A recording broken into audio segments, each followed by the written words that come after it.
Welcome back to the channel, everybody. So today we have two new bank coin partnerships. Bitcoin obviously is taking off. We got a little bit of news on that. I'm very happy. You making some money with Bitcoin today. And somebody did something absolutely crazy. But I don't know how these so-called authorities didn't expect it. We'll get to that a little bit later in a later chapter. So let's begin here. All right.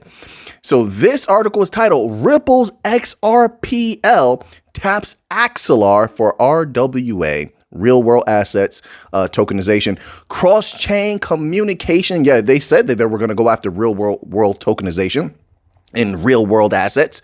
And so they're gearing up to go bring that big money in. Do it. Do it. I want that big money. We want everything flowing across the XRPL as much as possible, just like Stellar, just like Algorand.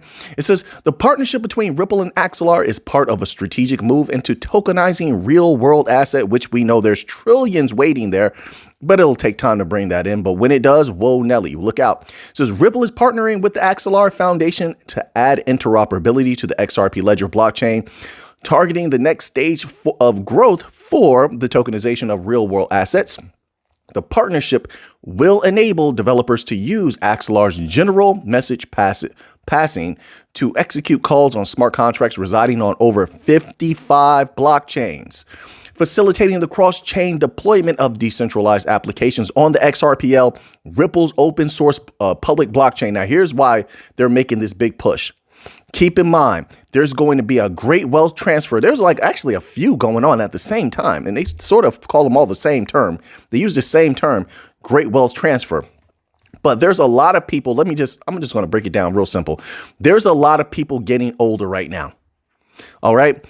There's a lot of people retiring also, the ones that are not already in retirement. They're retiring also, and they're looking to either liquidate a lot of value that they have, or they're looking to hand it down. And here's the thing about handing it down, because that's something that's been getting brought up a lot by people in the financial industry. Are these people going to just hand down their wealth to, their children, grandchildren?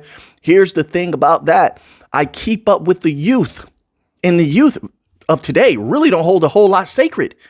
They're willing to liquidate and make money off of anything. So I think there's a high possibility that these industry people believe the same, that whether it's liquidated by the later generations or by the older generations or by their children, grandchildren, one way or the other, that value is going to get moved. Having inheritance and having family, what's those things like heirlooms, where they're handed down? I think they're called heirlooms. It means nothing to these new generations, and they're going to want to liquidate easily, possibly without third parties involved. You know how a lot of these blockchains do. They eliminate the intermediaries, and that equals trillions of dollars possibly to scrape up over the next 5 to 10. I say 5 to 10 years, but really it's probably more closer to 2 to 3, but I'm going to say 5 to 10 years. They know that, so they want a piece of that. Who knows if they're going to get it or not, but that's what they're positioning themselves for, to be a net, so to speak, to catch some of that capital coming out of the great wealth transfer. And so it says here, benefits of this integration include unlocking liquidity for stable coins and large cap assets. According to the company's quote, real world asset tokenization will be the driving force of the blockchain economy with real estate, which there's some questionable stuff there. It's like, listen, I foresee more older people handing down, if they have anybody to hand it to, their real estate to their children or grandchildren, then liquidating that asset. I mean, if it's either one of the two. It's either that or they're going to sell it at a crazy high price to get as much as they possibly can. That's the only way. I just don't see them selling into something worse, although a lot of people own multiple properties. But anyway, either way, that's a lot of capital that's going to begin, moving a lot of, not capital, value. My apologies.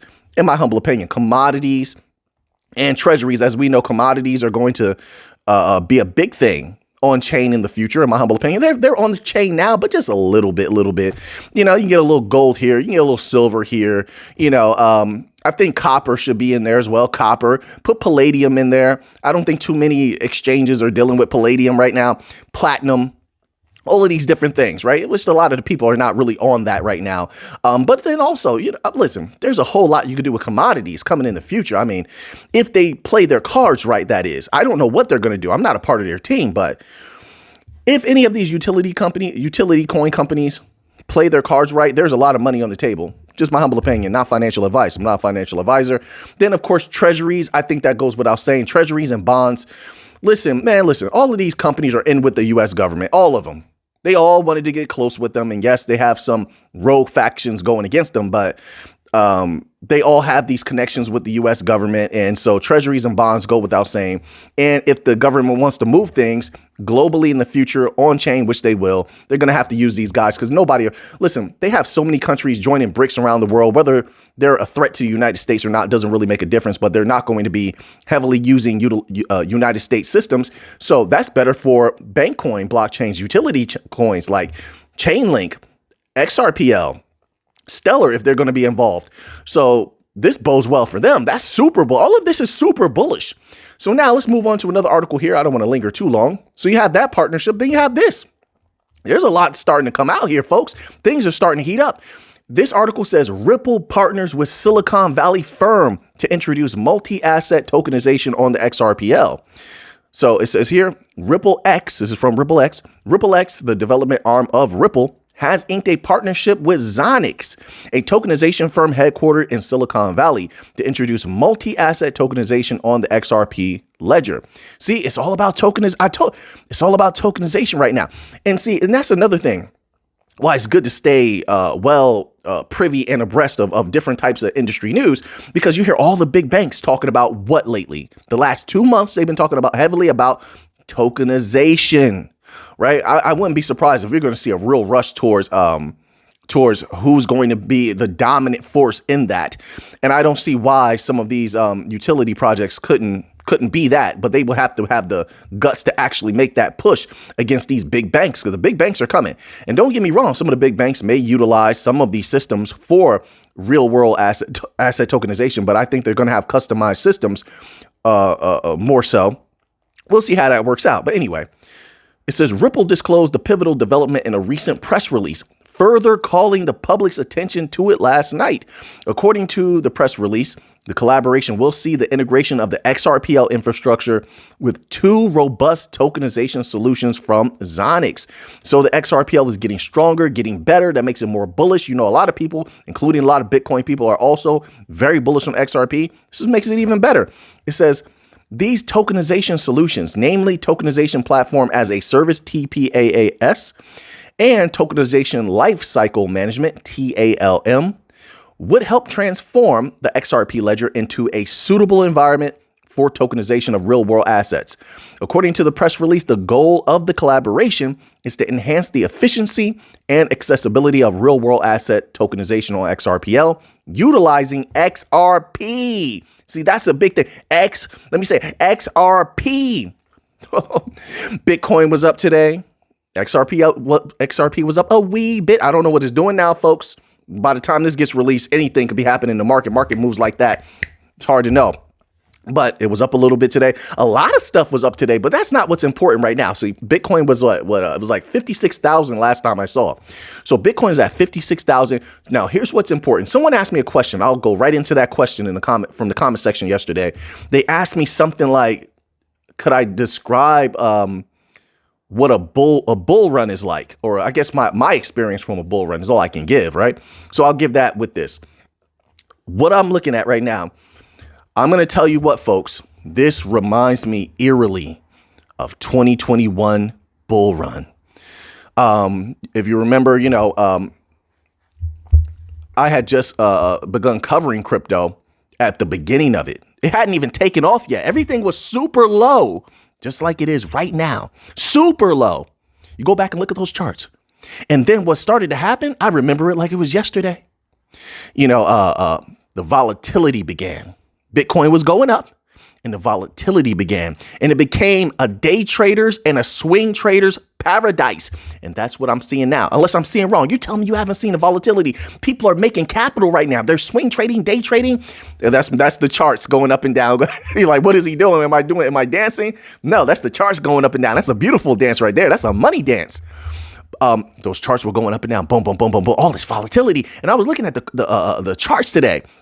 And I don't look at the charts all the time, folks, but I have been lately, just a little bit. And I saw that volatility. I said, oh, the day traders and swing traders are getting real active, just like at right before everything went boom. And I remember it was maybe it was about the middle of March. I think things start really taking off. It was about the middle of March. And then I think April is when everything went insane and millionaires were being made. I believe it was around April. And it went into May. And then, listen. So my experience as far as a bull run, it starts out like that. It starts out, you see a lot of volatility from swing traders and day traders, right? You're starting to see Bitcoin really take off. I'm talking about legendary legs up, legendary increases in price. I think we just saw a little bit of that, just a little bit. There's no guarantees of anything. We just saw a little bit of that. It starts like that. Bitcoin starts really taking off. Then you start to see other coins slightly going up a little bit, but they have a lot of volatility, but they're going up a little bit. And then out of nowhere, I can only speak from my experience. All right. Someone else may have a completely different experience. And then out of nowhere, it seems like, man, let me tell you, folks, it's a glorious moment. It seems like the right coins just start taking off. They start taking off. I don't know what people hold. This is not financial advice. Somebody just asked me my opinion, my experience on bull runs, and things just start going to astronomical prices that most people couldn't foresee. They couldn't foresee it. But those who believed in certain projects, they would stand to benefit greatly. Whatever you think is good. You got to make that choice yourself. But I'll tell you what, in a bull run, I don't think there's anyone that could tell someone else what's going to take off. I just don't. I think you have to believe that, know that in your heart, and just stick with it. I don't know what people are going to do. Maybe you're a swing trader, day trader. I don't know. But know what's hot. If you're a swing trader or day trader, you got to know what's hot. What do the people desire? Right. And then also you have certain techniques where you can gather information on what the people are talking about on social media. What are they about to ape into? Yeah, there's a lot of technologies like that. You can gather and do that research. So I think that's more beneficial to swing traders and day traders. You know what's hot right now or what's coming. Boom, you start scalping. Right. I think that's what they call it, scalping. As far as investors, you just got to know what you hold and believe in those projects and know why the world needs it. Know why the people want it. Is it hot? Is it talked about? Is it coiling up? And so I say that because my experience was in that first bull run, I was talking about Algorand. Nobody believed in it. Boom, went up. I was talking about XLM. Nobody believed in it. Boom, it went up. You go back and look. I talked about XRP just a few times. I used to mix it in, like mix the content in together. Well, it wasn't as clean as now. XRP went up. It was doing okay. I'm trying to think what else. Polygon took off. Batcoin took off. Like it was a lot of stuff. So, I mean, hey, that's the best I can do. my thoughts are all over the place. You got me a little too excited now.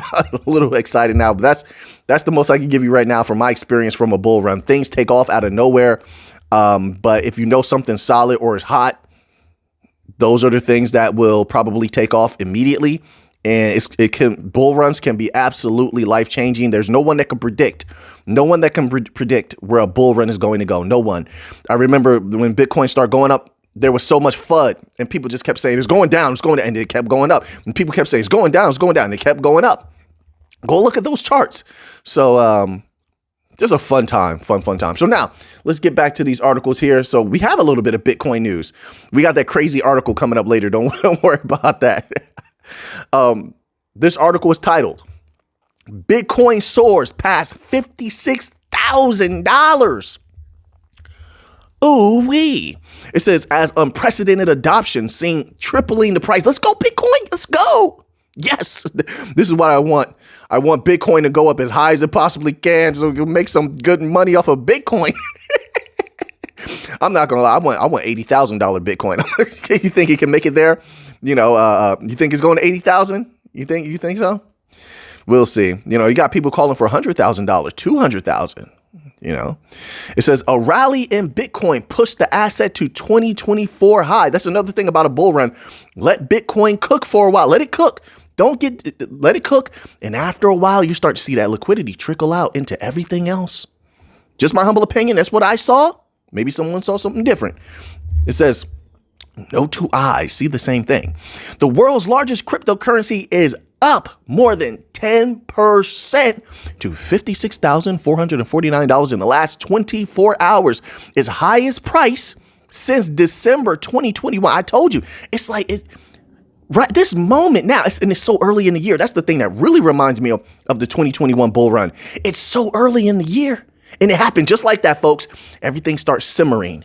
Then I'm telling you, it was like maybe the end of March, beginning of April. Boom! Everything took off. Just like in the twinkling of an eye. Boom. That's how it seemed to me. That's how it seemed.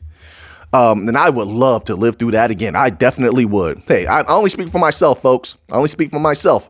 It says, buoyed by record inflows in exchange traded funds and the so-called halving event in April. I can't wait. It better do what they say it's going to do. The asset lured both retail and institutional investors. All right, we got that one. Let's get to this next article here. All right, I want to try to get in as many articles today as I can. So this next article here is titled Bitcoin on Parabolic Trajectory, which means what? That means a lot of other things will also go parabolic. A little bit after, there's a little lag there.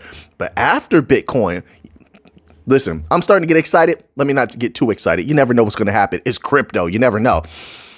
So it says Bitcoin on parabolic trajectory, on track to hit $200,000 soon. See, I'm reading a lot of projections like this. I really hope it does go there. I really do.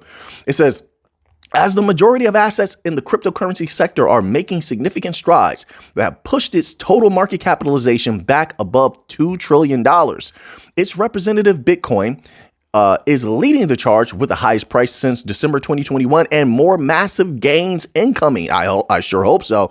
Indeed, at 1.1 trillion, Bitcoin alone accounts for nearly half of the industry's market cap and is on the quote parabolic trajectory unquote toward its price hitting $200,000. It says rather soon. Let's do it. Let's get it there. This is according to the observation shared by crypto and stocks analyst Gert Van Lagen in an X post published on February the 27th. Specifically, Van Lagen explained that the flagship decentralized finance asset has been on a bullish trajectory since November 2022. All right, so more big calls for Bitcoin.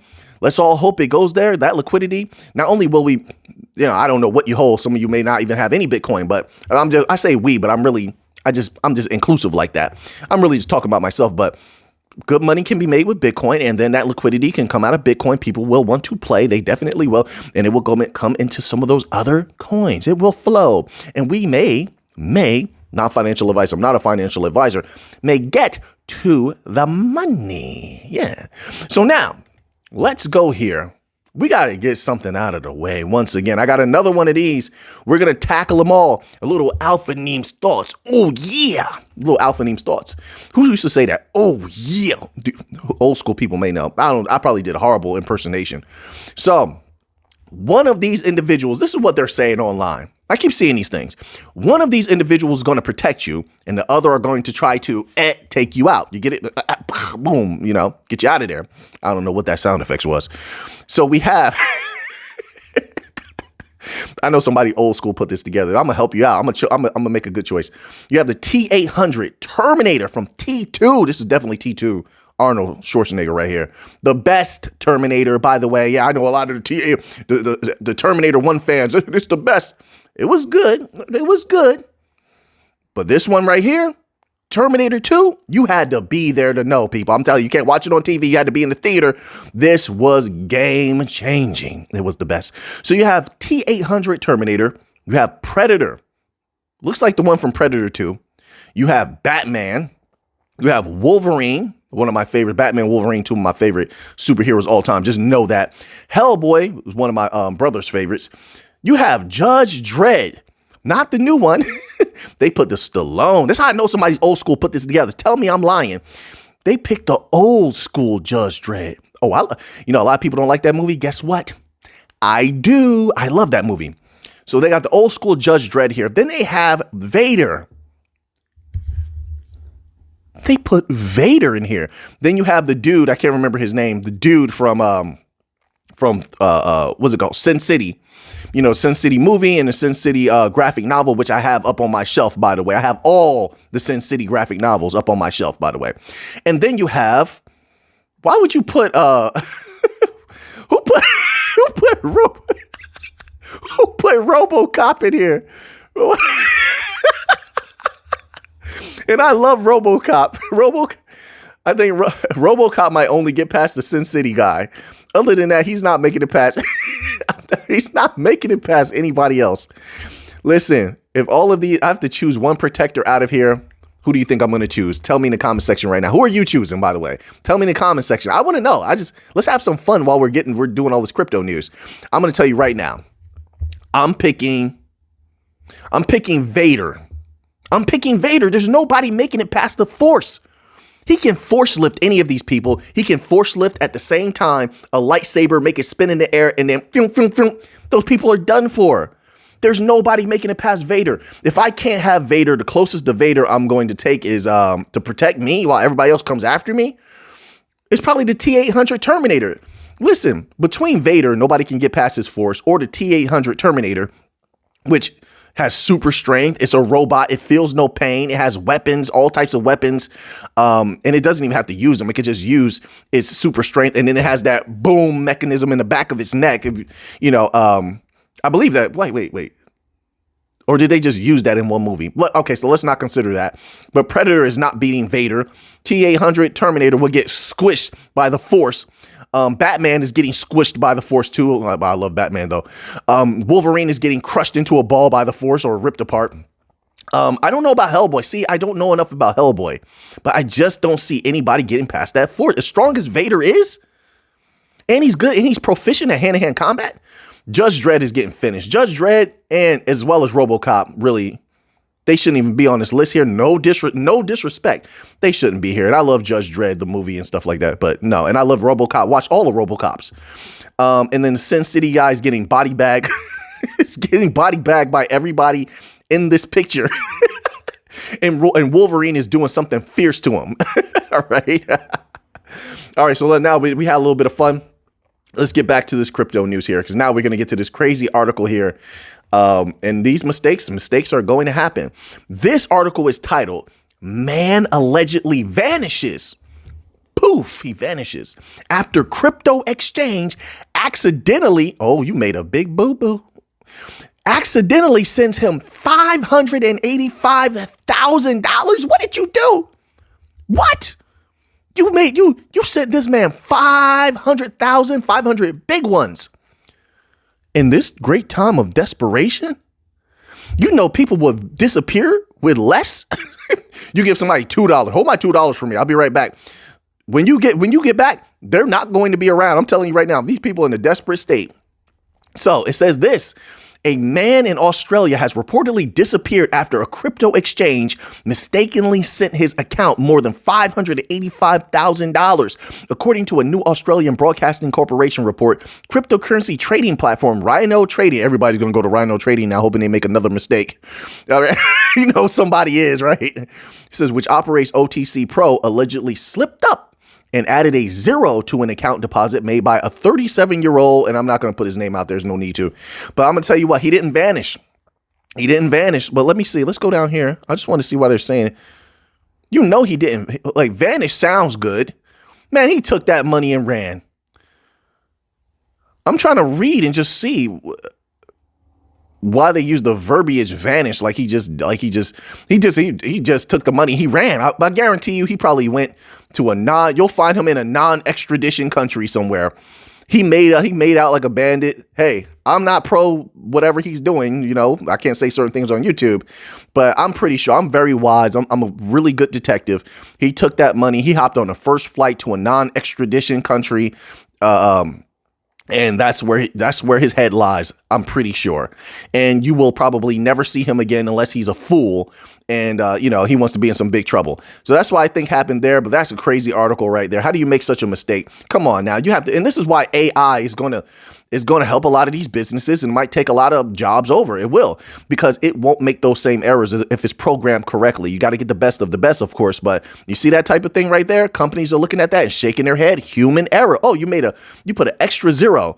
Big mistake. All right. So now let's move on here. We're going to skip. I had an article about the Fed. We're going to skip it. 5 things Satoshi Nakamoto correctly predicted about Bitcoin. And then we have an Ethereum article. We already covered some Bitcoin. So let's go to the Ethereum article. We'll close out with that one. Why not? ETH has been doing good, although I don't have any Ethereum at all. 0. I've always had 0 Ethereum, I probably should have got some because Ethereum is doing really good. So this article was titled Ether tops Bitcoin as the largest crypto asset for institutions. By Bit Research, Ether is now the largest single asset held by institutions, which makes a lot of sense because we read an article maybe back in November or December where institutions were, I can't remember how they put it exactly, but they were saying how they like Ethereum. I don't remember the reasons why. I just remember we read it. It says, so this makes sense. With Bybit speculating that this may be because of a potential upward swing from the Deacon upgrade. It says institutions are heavily allocating their portfolios to Ether and Bitcoin, while retail users are more bullish on Bitcoin. I'm definitely more bullish on Bitcoin, but I've always known Ethereum is a moneymaker. I just hope that it doesn't run into certain problems in the future. If you know, you know. Bybit's report highlights a shift in market sentiment since December, with institutions now favoring Ether due to the anticipated Deacon upgrade and reducing their altcoin positions. Despite Solana's strong performance in Q3 2023, Bybit data suggests that neither institutions nor retail users are interested in hodling the token. With Sol, I wouldn't say that. It's still at like over $100, right? And you do know where it came from? Like, definitely there's people still hodling Solana, definitely. So I just humbly disagree with that. That's why the price has remained pretty respectable. I mean, a lot of people still sitting on gains from Solana. But, to each his own. Everybody has their own opinion. So now that you have that information, what are you going to do with it? I know what I'm going to do with it. So until next time, folks, let's get to the money.